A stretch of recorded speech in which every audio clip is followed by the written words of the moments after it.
नमस्कार दोस्तों, आज हम ऐसे टॉपिक पर बात करने वाले हैं जिसे ज़्यादातर हम एक बहुत ही कम इम्पोर्टेंस देते हैं। और जब भी हम कोई नया लॉगिन साइन अप रजिस्ट्रेशन कहीं भी करते हैं तो जो उनकी पॉलिसीज़ हैं, जो हमारे पास एक टर्म्स एंड कंडीशन का बड़ा एक लंबा चौड़ा सा आर्टिकल आता है, कई बार हम उसे सिर्फ एक्सेप्ट करके आगे बढ़ जाते हैं। लेकिन दोस्तों, अगर हम किसी टॉपिक को एक प्रोफेशनल रूप में देखते हैं, फॉर एग्जाम्पल आप एक यूट्यूब चैनल चला रहे हैं और कई बार क्या होता है कि हमसे कुछ मिस्टेक्स ऐसी हो जाती हैं कि हम उस चैनल पर ध्यान नहीं दे पाते और अचानक से हमें लगता है कि हमारा कंटेंट पूरी तरह से डिलीट हो चुका है या उस पर कॉपीराइट अटेम्प्ट आ गया। तो दोस्तों, आज के इस वीडियो में हम बहुत ही इंपॉर्टेंट उस छूटे हुए टॉपिक को डिस्कस करेंगे जो अक्सर हम जल्दबाजी में उसको छोड़ देते हैं। देखिए, हमने यहाँ पर एक वेबसाइट आपको ओपन किया, इसमें हम आपको समझाने वाले हैं। एक जनरल एग्जांपल हम ले रहे हैं कि YouTube जो है, जैसे क्या कम्युनिटी गाइडलाइंस उन्होंने बना रखी हैं। फॉर एग्जांपल, कई बार हम क्या करते हैं कि किसी भी कंटेंट को उठाकर YouTube पर डाल देते हैं, फिर बाद में हमें ध्यान आता है कि YouTube ने उसको डिलीट कर दिया। फॉर एग्जांपल, यहाँ पर उनका एक टॉपिक है कि कौन कौन से टॉपिक को वो कम्युनिटी गाइडलाइन के अकॉर्डिंग के अंडर में कवर कर रहे हैं। यानी कि चूंकि आपका कंटेंट मल्टीपल यूजर तक पहुंच रहा है और जिस यूजर तक पहुंच रहा है वो इस कम्युनिटी का एक हिस्सा है, यूट्यूब कम्युनिटी का, तो उसमें उनका मेन उद्देश्य क्या रहेगा कि वो नहीं चाहते आप किसी भी तरह का फेक कंटेंट उस पर अपलोड करें। वो चाहते हैं कि चाइल्ड सेफ्टी, यानी कि चाइल्ड से रिलेटेड कोई भी हार्मफुल कंटेंट ना हो, कोई बच्चों से संबंधित कुछ ऐसा कंटेंट ना हो जो उनको गलत सीख दे रहा हो या किसी तरह से उनको नुकसान पहुंचा सकता है। यहाँ पर कई तरह के ऐसे टॉपिक हैं, जैसे इंफॉर्मेशन। इसमें क्या होगा कि कहीं आपने आर्टिकल कुछ दिखाया है और आर्टिकल का थंबनेल कुछ और है, तो इस तरह से जो हम एक सेकंड इमेज प्रेजेंट कर रहे हैं, एक लोगों को अट्रैक्ट कर रहे हैं, तो इस तरह का कंटेंट नहीं होना चाहिए। कोई भी हमारे पास एक एडल्ट कंटेंट इस पर हम नहीं रख सकते। कोई भी सुसाइड या हार्मफुल से रिलेटेड डेटा नहीं रखना चाहिए। जो हम लैंग्वेज यूज करना चाहते हैं वो थोड़ा सा एक प्रोफेशनल लैंग्वेज हो, एक अच्छा लैंग्वेज हो जो किसी कम्युनिटी को बेवजह परेशान में नहीं रखना चाहिए। तो इस तरह की कई सारी ऐसी कंडीशंस हैं जिन पर हमें बात करनी होगी। अब इन सभी टॉपिक को कभी ना कभी थोड़ा थोड़ा टाइम निकालकर पढ़ना भी होता है। तो जैसे हम इस वीडियो में आपको एक बेसिक आइडिया देंगे कि जैसे मान लीजिए आपका चैनल एक अच्छा आप चला रहे हैं, आपने 1000 आपके सब्सक्राइबर भी हो गए, 4000 वॉच टाइम हो गया, अब आप उसको मोनेटाइज करने वाले हैं। अब मोनेटाइजेशन से रिलेटेड हमारे पास क्या गलती ना हो जाए, सो दैट कि हमारे चैनल में किसी तरह का प्रॉब्लम आए, चाहे तो वो एड ब्लॉक हो या हमारा एडसेंस सस्पेंड हो। तो यहाँ हमें रेगुलर इन जो पॉलिसीज़ हैं इनको स्टडी करते रहना पड़ेगा। क्या पॉलिसीज़ हैं उसका एक बेसिक आज हम इस वीडियो में समझते हैं। जैसे आप देखेंगे कि इस पॉलिसी को उन्होंने जून 2023 में लास्ट अपडेटेड किया हुआ है। तो इसमें क्या कह रहे हैं वो कि मेनली कम्युनिटी गाइडलाइंस भी इसमें समझाई हुई हैं, क्या उनकी टर्म्स ऑफ सर्विस रहेंगी, कॉपीराइट से रिलेटेड जो भी एडजस्टमेंट पॉलिसीज़ हैं, इन सब के बारे में उन्होंने बेसिक डिटेल बताया है। अब वो क्या चेक करते हैं आपका जो कंटेंट जैसे आप अपलोड करते हैं, what we check when we review your channel, जब वो इन सब चीज़ों पर उनका एक मेन फोकस होता है कि वो देखना चाहते हैं कि आपने मेन किस टॉपिक पर आप बात कर रहे हैं, आपका कितना ज़्यादा मोस्ट व्यूज होता है, तो उसको पहले वो देखते हैं। उन्हें लगता है कि भाई एक वीडियो बहुत ज़्यादा चल गया चैनल पर, तो ऐसा तो नहीं कि आपने उसको पेड प्रमोशन के माध्यम से या किसी तरह से गलत दूसरी जगह भेजकर उस पर लाइक करवाए हों, सब्सक्राइब करवाए हों, कमेंट करवाया हो। तो उस तरह का डेटा हमें नहीं रखना है। आपका टाइटल क्या रखा गया है इसको भी चेक किया जाता है। अब कम्युनिटी गाइडलाइंस को भी हमें फॉलो करना है, जो हमने एक एग्जांपल के तौर पे यहाँ आपको बताया। हमें जो एडसेंस की पॉलिसीज़ हैं उनको भी हमें फॉलो करना होता है। एडसेंस की पॉलिसी में जैसे आप टाइटल से एक आइडिया लगा सकते हैं कि जैसे इन्होंने क्या कहा, रिपीट जेस कंटेंट, यानी कि कोई भी कंटेंट ऐसा नहीं है कि आपने एक टॉपिक पर वीडियो बना दिया, आप सेम टॉपिक पर आपने बहुत सारे वीडियो बना दिए। कई बार ऐसा होता है हमें एक टॉपिक पर अच्छा व्यूअर मिल गया, व्यूज़ मिले, तो हमने उसी कंटेंट पर और रिपीटेटिव, तो ये हमारे पास अलाउड यूट्यूब पर नहीं होगा।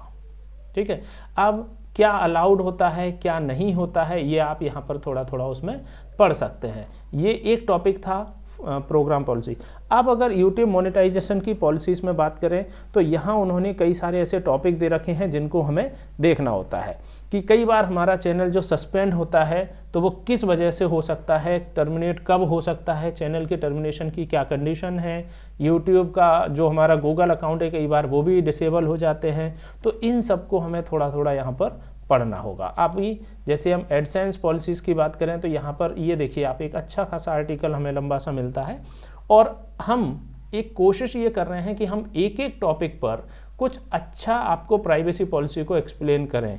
तो यहाँ पर मैं आपको एक बेसिक आइडिया दे देते हैं कि कुछ ऐसा कंटेंट है, देखिए गूगल ये चाहता है कि जो भी आपने डेटा रखा है वो किसी भी तरह से किसी दूसरे का कंटेंट ना हो, यानी कि कॉपीराइटेड कंटेंट ना हो। इम्पोर्टेंट पॉइंट है, आपने यहाँ देखा होगा इन्होंने एक इम्पोर्टेंट पॉइंट बताया कि कोई भी डेटा रिपीट नहीं होना चाहिए।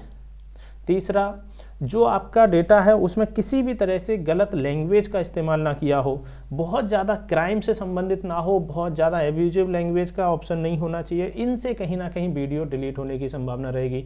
आपकी जो फेक आइडेंटिटी, कई बार ऐसा होता है कि वीडियो में लिखा हुआ है आज एक दिन में लाखों रुपए कमाएं और अंदर देखते हैं तो वो किसी अलग ही टॉपिक पर चर्चा कर रहे होते हैं।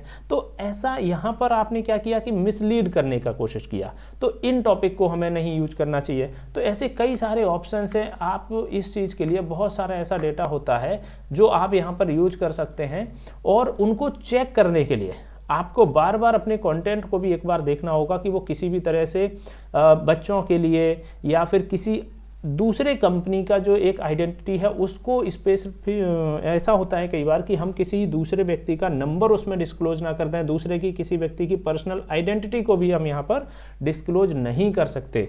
तो ये कुछ ऐसे नियम हैं जिनको हमें यूज करना होता है। सबसे इम्पोर्टेंट है फेक क्लिक। आप देखेंगे कई बार कि हमारे जो वीडियोस होते हैं उन पर कई बार एक रेस्ट्रिक्शन लग जाती है कुछ समय के लिए, जैसे मोनेटाइज है, वीडियो पर ऐड आ रहे हैं लेकिन उन्होंने रोक दिया। क्यों रोक दिया? इनवैलिड क्लिक हुए, या तो आपने स्वयं से उस पर क्लिक कर दिए या फिर किसी अदर व्यक्ति को, आपने ऐसे व्यक्ति को हायर कर लिया कि हमारे चैनल पर व्यूज़ बढ़ा दीजिए। तो वो चीज़ सब काउंट हो सकता है यूट्यूब में, वो सब चेक हो सकता है कि किस आईपी एड्रेस से क्लिक हुआ है, कहाँ से क्लिक नहीं हुआ है। तो ये सारी चीज़ें कहीं ना कहीं आपके चैनल को अफेक्ट करेंगी और इसको सस्पेंड भी होगा। और एक बार अगर एडसेंस सस्पेंड हुआ तो फिर बड़ा प्रॉब्लम है, वो दोबारा चालू नहीं होगा। तो इन सब चीज़ों को हमें थोड़ा सा पढ़ना होगा। यहाँ पर कॉपीराइट से रिलेटेड है या गूगल एडसेंस की प्रोग्राम पॉलिसीज़ हैं, आप इन टॉपिक्स पर थोड़ा थोड़ा स्टडी कभी कभी कर सकते हैं। जैसे ये देखिए इनवैलिड क्लिक और इम्प्रेशन, है ना। आप किसी को रिवॉर्ड से संबंधित आप कोई ऐसा इन्वेंट्री उस पर नहीं दिखा सकते। फॉर एग्जांपल आप ये बोलें किसी को कि हमें कमेंट कीजिए और कमेंट करने वाले को हम 50 रुपया देंगे या कुछ भी ऐसा, तो ये चीज़ें आप यहाँ पर नहीं दे सकते, है ना। ट्रैफिक के कई सारे ऐसे सोर्स होते हैं, जैसे आपने कोई पेड सॉफ्टवेयर कोई ऐसा यूज कर लिया जिससे वो बार बार क्लिक कर रहा है, तो ये चीज़ें नहीं होना चाहिए। अगर आप एडसेंस वगैरह लगा रहे हैं तो वेबसाइट पर जब ऐड लगाते हैं तो उसके प्लेसमेंट के भी कुछ नियम है। ऐसा नहीं है कि आप एक ही जगह पर बहुत सारा ऐड लगा दें या फिर ऐसी जगह ऐड लगा दें जहां बगल में पे नाउ का बटन लगा है और आपने वहीं पर बगल में ऐड लगा दिया। तो ये कहीं ना कहीं एक प्रॉपर वे नहीं है। आपको वेबसाइट का बिहेवियर भी देखना पड़ेगा कि किस तरह से वेबसाइट काम कर रही है और कौन सा सही लोकेशन होगा ऐड करने के लिए। कई बार आपने देखा होगा पहले क्या होता है, वेबसाइट हम ओपन करते हैं, ओपन करने से पहले ऑटोमेटिक 4-5 वेबसाइट ओपन हो जाती हैं। तो ये चीज़ इसमें अलाउड नहीं होगी, यानी कि किसी भी तरह का, ये देखिए डिसेप्टिव साइट नेविगेशन, ये चीज़ अलाउड नहीं होगी, है ना। तो इस तरह के बहुत सारे ऐसे कंटेंट है जिस पर हमें स्टडी एक बार करना चाहिए।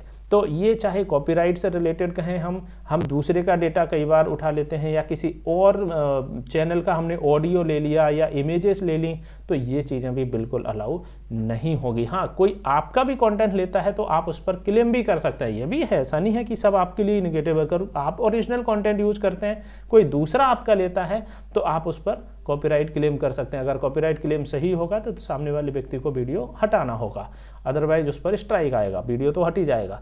तो ऐसे बहुत सारे नियम हैं जिन पर हमें काम करना चाहिए और ये पॉलिसीज़ को भी हमें टाइम टू टाइम देखना पड़ेगा, पढ़ना पड़ेगा, अगर हम इस चीज़ को अपना एक प्रोफेशनल सिस्टम की तरह यूज करना चाहते हैं। आप देखते होंगे कई सारे ऐसे चैनल हैं जिनके हजारों क्या लाखों वीडियोस हो गए हैं, आज अगर देखा जाए तो उनके 20-20 हज़ार वीडियोस हो गए हैं। और कैसे हो गए? क्योंकि उन्होंने हर एक पॉइंट पर स्टडी किया है। क्या एलिजिबिलिटी क्राइटेरिया है, आप समझिए 3 से ज़्यादा स्ट्राइक आए, तीसरा स्ट्राइक भी आया तो चैनल गया। और उन्होंने इतने वीडियो डालने के बावजूद भी स्ट्राइक नहीं आने दिए। आया भी होगा तो उन्होंने अपील किया है या अपना जजमेंट दिया होगा कि भाई हम यहाँ पर सही हैं, हमने गलत नहीं किया, तो कहीं ना कहीं वो चीज़ को इम्प्रूव किया गया होगा यूट्यूब की तरफ से। तो ऐसा नहीं है कि व्यक्ति जानबूझकर गलती करोगे तो ही वो गलत माना जाएगा। तो इन चीज़ों पर थोड़ा सा हमें काम करना होगा और इस तरह की पॉलिसीज़ को भी हमें पढ़ते रहना पड़ेगा। तो उम्मीद है आप चैनल से हमारे जुड़ेंगे और हमारे पास भी अब बहुत ज़्यादा एक टीम को हमने एक व्यवस्थित तरीके से और तैयार किया है। तो बहुत जल्दी अब हम वीडियो आपके सामने लाएंगे और एक अच्छा डेटा आपके सामने प्रेजेंट करने की हम कोशिश करेंगे। तो फिलहाल इस टॉपिक पर जो आज हमने चर्चा की है, तो उम्मीद है आप अगली बार किसी भी वेबसाइट पर रजिस्टर करते समय एक हेडलाइंस जरूर पढ़ेंगे, कम से कम हेडिंग क्या दी है उन्होंने, क्या उनकी पॉलिसीज़ हैं सेफ्टी को लेके, कुछ भी हो सकता है XYZ, तो एक बेसिक नज़र उस पर जरूर डाला जाए। और जब टाइम मिले तो इनको थोड़ा सा डिटेल में भी जरूर पढ़ें, इससे आप अपने चैनल को थोड़ा अच्छा बचा सकते हैं। तो फिलहाल इस वीडियो में इतना ही, मिलते हैं अगले वीडियो में। बहुत बहुत धन्यवाद आपका।